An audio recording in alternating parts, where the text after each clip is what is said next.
Birmingham did not emerge as a royal capital, a cathedral city, or a great port shaped by overseas trade.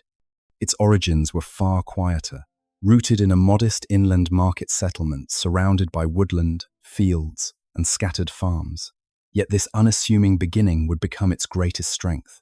Free from rigid medieval controls and distant from aristocratic oversight, Birmingham developed as a place shaped by work rather than power. By the 18th and 19th centuries, its workshops, canals, factories, and railways would fuel the Industrial Revolution and quietly transform everyday life across Britain. This AI reconstruction steps back into that evolution, moving through Birmingham's early streets, parish churches, crowded markets, and smoke-darkened skylines. The soundscape shifts from birds and cartwheels to hammers, steam, and machinery.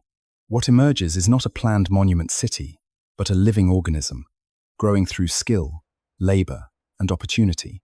Birmingham's story is one of gradual momentum, where small advantages accumulated into industrial dominance, reshaping the Midlands and ultimately the modern world. One of the earliest detailed visual records of Birmingham comes from a 1656 engraving by Wenceslaus Holler, capturing the town long before factories or railways defined its horizon. At this moment, Birmingham appears small and restrained, its skyline broken only by the tower of the parish church rising above clusters of timber houses. Open fields, orchards, and dense tree cover dominate the surrounding landscape, reinforcing how closely the town remained tied to rural rhythms. Roads curve gently through the countryside, carrying carts of grain, livestock, and finished goods toward nearby markets.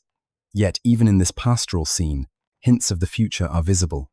Birmingham's position on key regional routes made it a natural meeting point for trade, while its growing reputation for skilled metalworking already distinguished it from neighboring settlements. The sounds imagined here are subtle: wind through leaves, distant hammer strikes, and church bells marking time.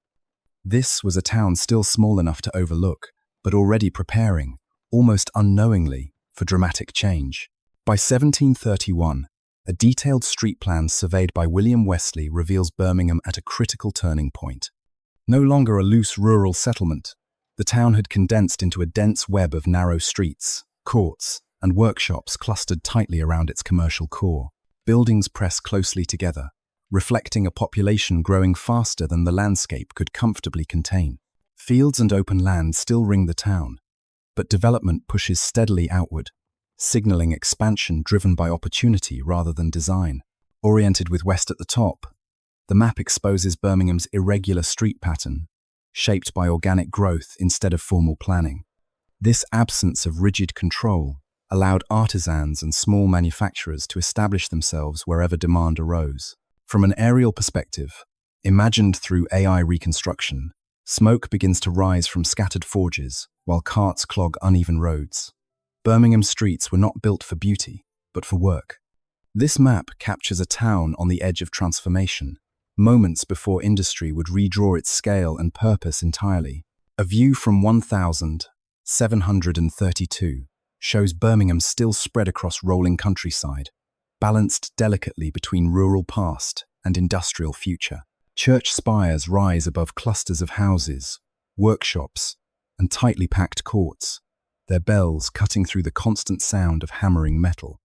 Small forges and metalworking shops fill the town, producing tools, buttons, guns, buckles, and hardware that travel far beyond the Midlands through expanding trade networks.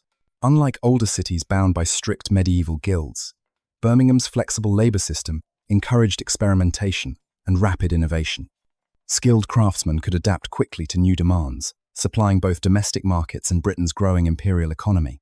From a street-level perspective, soot darkens doorways while sparks fly from open workshops, especially at dusk. The air smells of coal smoke and hot iron. This image captures Birmingham at the exact moment before acceleration, a town whose scale still feels human, but whose energy signals an approaching industrial surge that would soon reshape the entire landscape. St. Philip's Church stands as one of the clearest symbols of Birmingham's 18th century transformation. Built in the early 1700s, it rose at the centre of a newly planned district that contrasted sharply with the cramped medieval streets nearby. Around it, orderly squares, Stone terraces and tree-lined walks reflected growing wealth and urban confidence. This was architecture designed to signal stability, taste, and permanence in a town once defined by improvisation. Street Phillips was more than a place of worship. It was a statement that Birmingham's emerging middle-class manufacturers, merchants, and professionals now shaped the city's identity. From an elevated camera angle, the church anchors the surrounding streets like a civic compass, while foot traffic flows steadily around it. The sounds soften here: measured footsteps, carriage wheels, and polite conversation. This space marks Birmingham's shift from a market settlement toward a structured industrial town, balancing productivity with new social ambition. Away from planned squares and polite facades, the old shambles at the Bullring reveal how Birmingham truly functioned around 1800.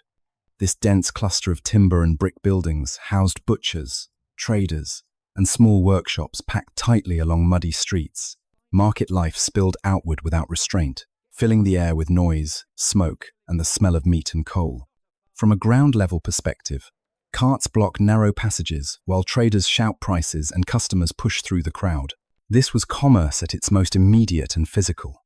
Unlike symbolic civic spaces, the Bullring was shaped entirely by necessity, responding to supply, demand, and constant movement. It served a rapidly growing population whose daily survival depended on these markets. Even as new churches and orderly streets suggested progress, places like this remained essential. They formed the economic bloodstream of the town, connecting production to consumption and revealing a city driven not by spectacle, but by relentless trade. A scene captured by David Cox shows Birmingham's High Street Market during a period of intense expansion in the early 19th century. Stalls crowd the roadway, their canvas tops flapping as traders argue prices and shoppers weave between carts stacked with produce and manufactured goods.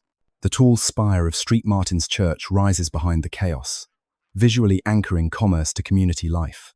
By the 1822, Birmingham was no longer a town serving only its rural hinterland.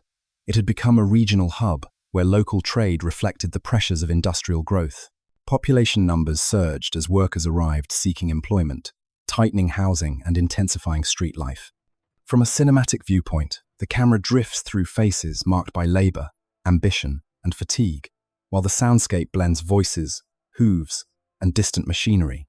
This market scene captures the pulse of a city in motion, where everyday exchange mirrored the broader transformation of Britain's industrial society.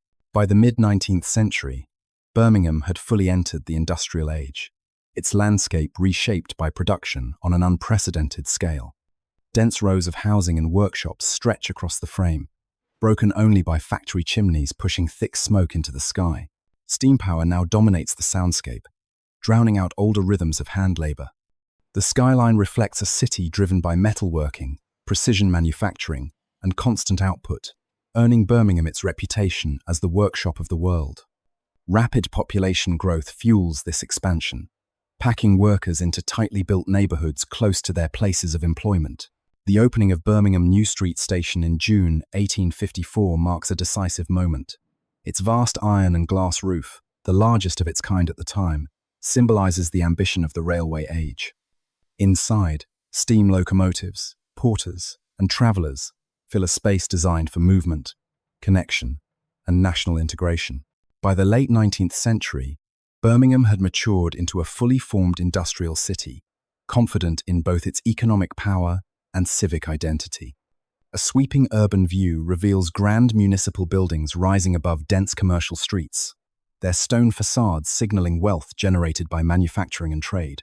A haze of smoke lingers in the distance, a constant reminder that industry remained ever present. New Street in 1887 stands at the heart of this world, crowded with horse-drawn trams, carriages, and pedestrians moving between shops, hotels, and offices.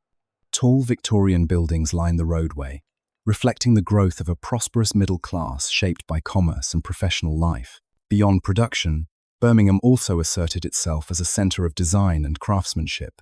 The Birmingham School of Art, seen around 1890, embodies this ambition.